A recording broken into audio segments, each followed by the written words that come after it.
Hello and welcome back. It's Miss History and part 3 of the Mary Surratt series.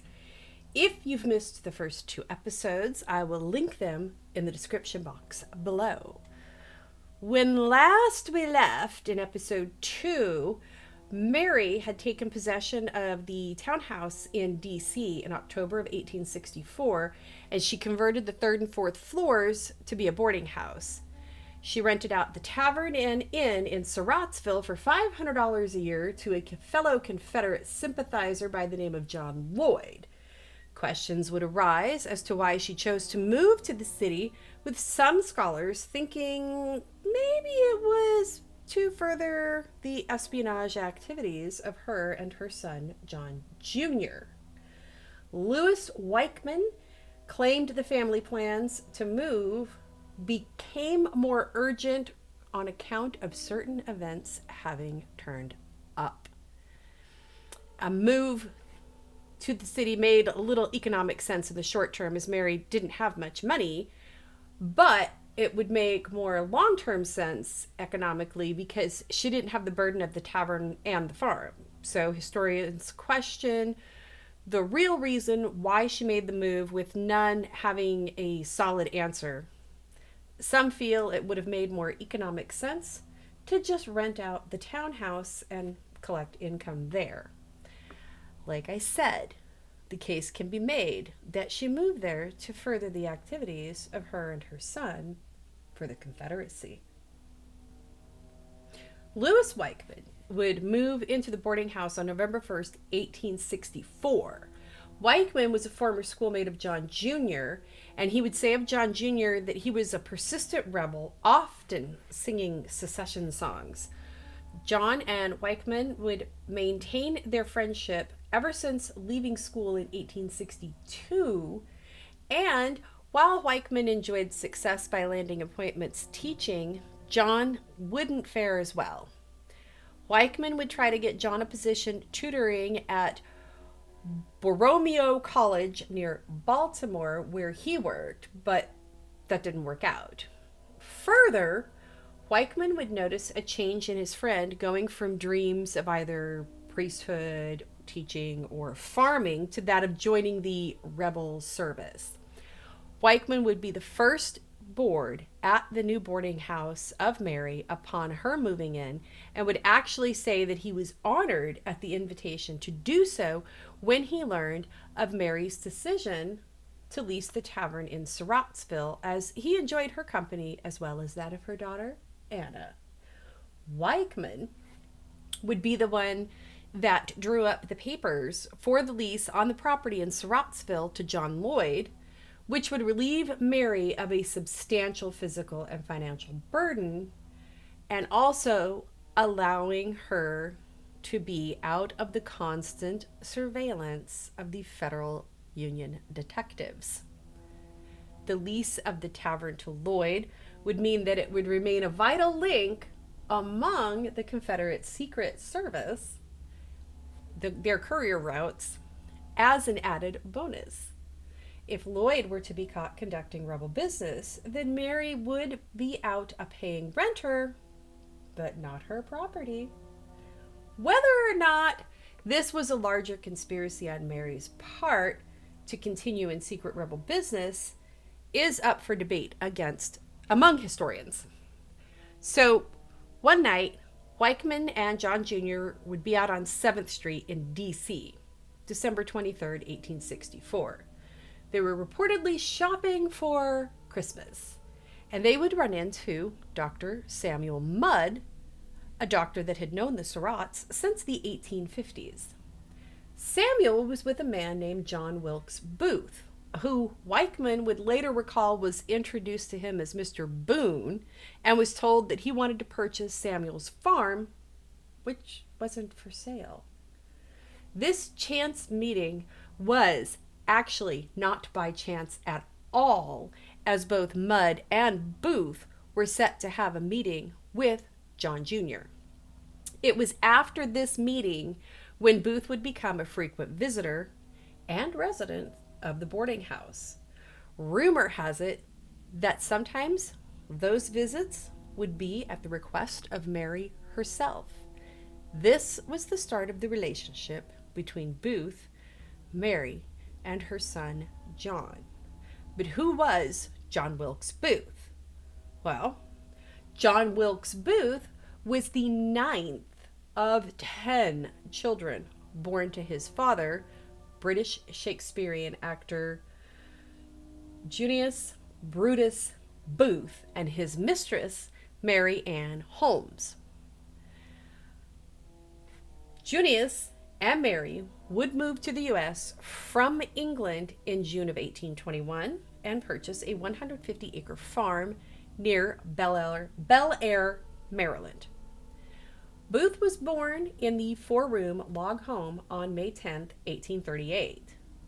Junius's wife would file for divorce and be granted a divorce on the grounds of adultery in 1851, allowing Junius and Mary to wed, allegedly on May 10th of the same year. Junius would then build Tudor Hall as the family's summer home in 1851 and also maintained a winter residence on Exeter Street in Baltimore. Fancy.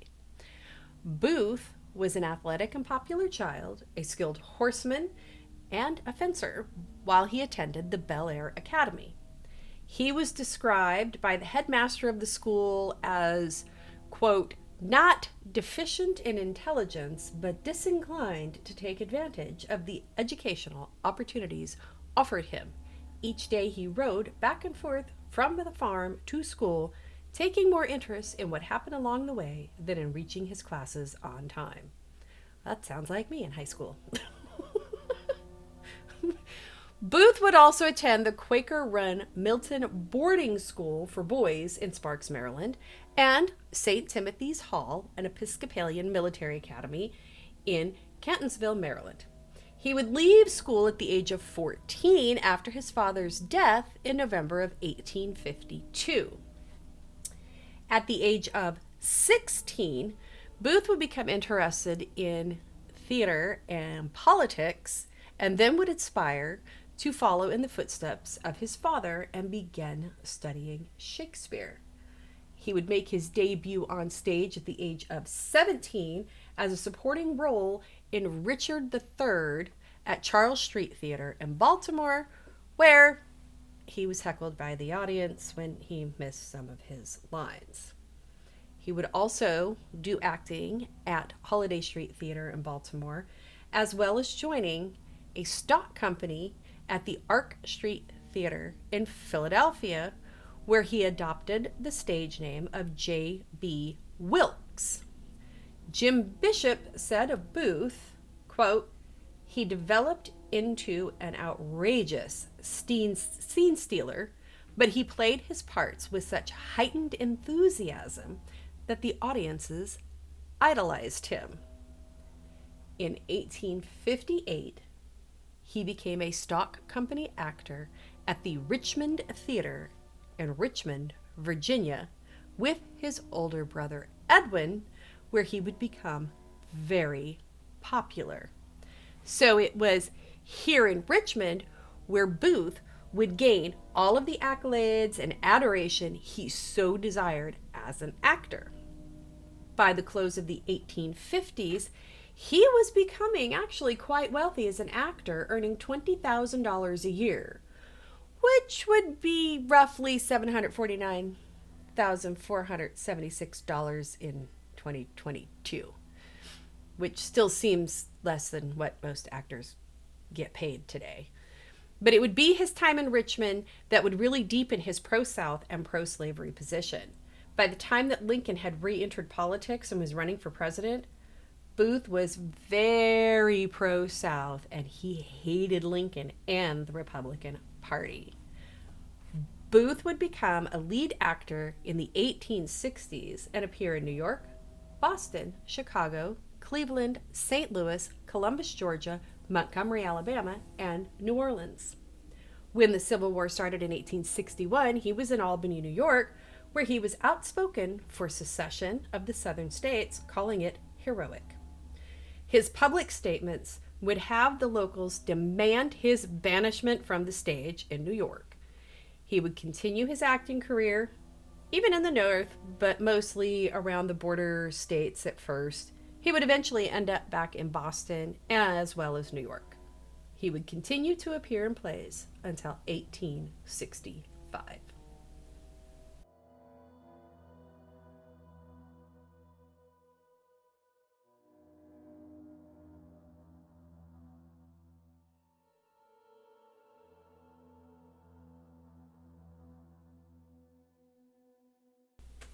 And we're back. So anyway, we're talking about John Wilkes Booth.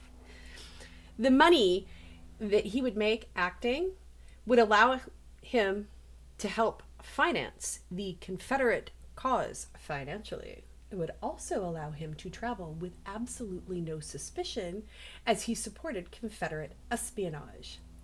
He would further add to his finances with various business ventures, one of which was Fuller Farm Oil, which at the time produced 25 barrels of crude oil a day from a well named Wilhelmina. He would withdraw from the oil business in 1864 at a loss of his $6,000 investment, which would be quite a lot of money today. So, when the war started, Maryland actually voted against secession, but it also voted not to allow federal troops to pass through the state to Virginia and asked President Lincoln to withdraw the troops already there, which would have made the war with the South more difficult and left D.C. exposed, which may have been the Maryland legislators' full intention anyway. This would prompt Lincoln to suspend the writ of habeas corpus, and he would impose martial law in Baltimore as well as other areas of the state. He would further order that many of Maryland's political leaders be imprisoned, and he stationed federal troops in Baltimore. Fellow Maryland Supreme Court Justice Roger B. Taney would argue that Lincoln's suspension of habeas corpus was unconstitutional, which many in Maryland, including Booth, would agree with. And it shouldn't be surprising that Taney would argue this, as he's the one that ruled in the Dred Scott case that he didn't believe that black people were considered part of the body politique. All of this would have Booth absolutely seething in more and more hatred for the Union and Lincoln. So, Booth would start to plot the kidnapping of Lincoln in 1864, as it appeared the South was waning in the fight.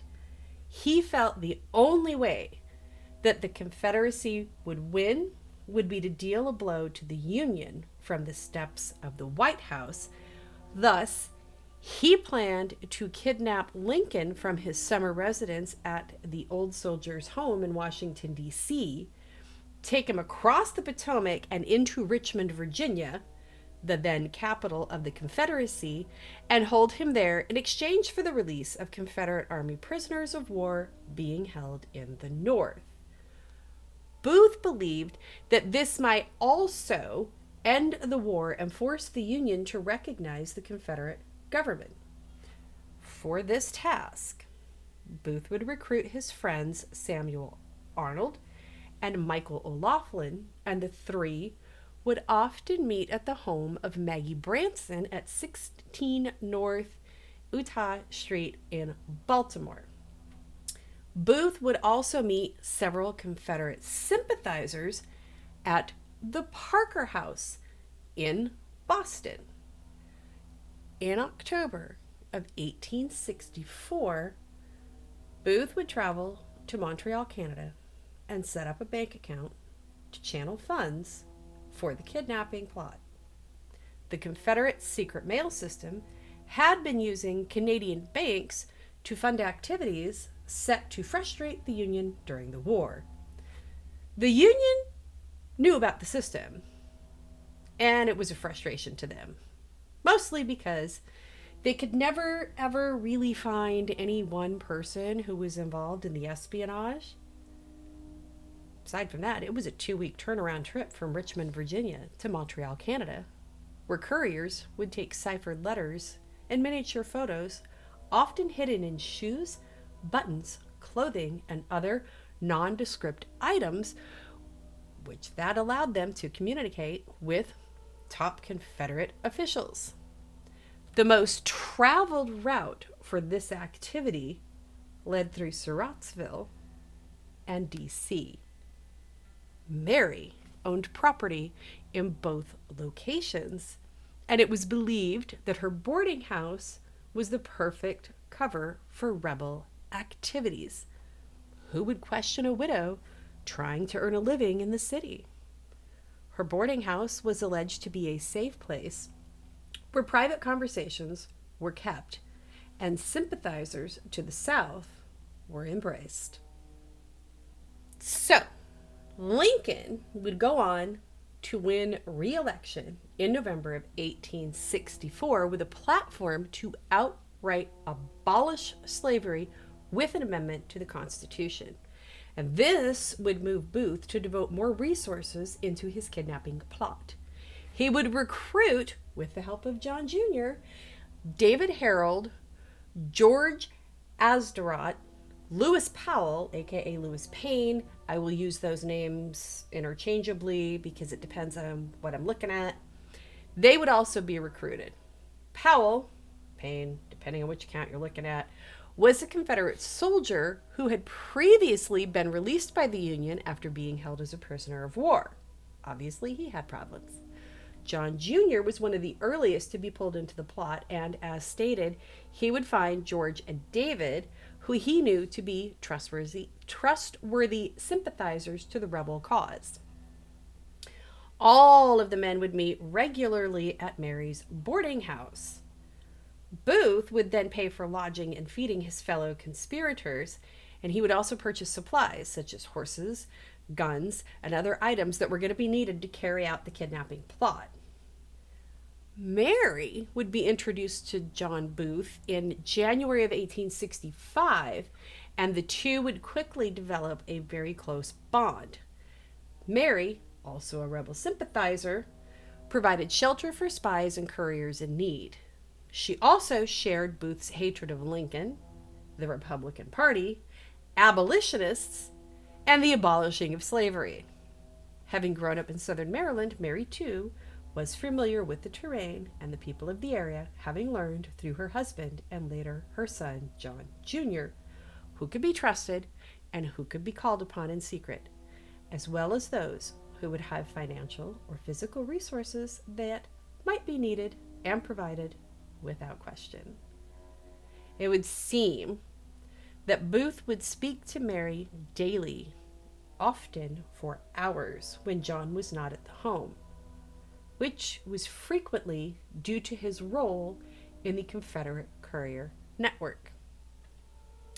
In March of 1865, John, George, and David would hide 2 Spencer carbines, ammunition, and other supplies at the Surratt Tavern in Surrattsville. So it would appear that the plan was about to fall into place when on March 16th, the president made plans to travel to the country for the day. John Jr., a skilled horseman, would be the lead rider for the day. His job was to lead the charge of chasing down Lincoln's carriage and taking the reins from the driver. The others involved were to take positions at various points along the route traveled by the president, while others would be along the escape route to Richmond. Everything was set, but then fell apart when Lincoln changed his plans and opted to stay in the city that day. So this would lead the conspirators to believe that they had lost the only chance they had, and, having exhausted his funds, Booth, along with the rest of the group, would part ways and find other opportunities, with John Jr. returning to his role as a rebel courier. Booth would take to the bottle quite heavily, but didn't give up his hope of avenging the South and devised a new plot to assassinate Abraham Lincoln. The thing about this case that I find so interesting is the history all surrounding it. Like, did you know that in the early years of U.S. presidents, they didn't have a security detail. In fact, the Secret Service was started in 1865 after the Civil War as the Bureau of the Treasury Department to combat the widespread counterfeiting that was happening at the time. They would not be assigned to presidential security detail until the assassination of President William McKinley in 1901. Prior to the Secret Service, the presidents were sometimes protected by the army or local police. Did you know any of that? Now you do. The more you know. So I'm working on the next part, and I hope that you will join me for it. Don't forget to like, comment what you think, subscribe, and I will see you in the next part, where we will discuss Booth's further conspiracy plans, and was Mary really a co-conspirator, or just some poor old widow who was caught in the middle of it all? See you next time.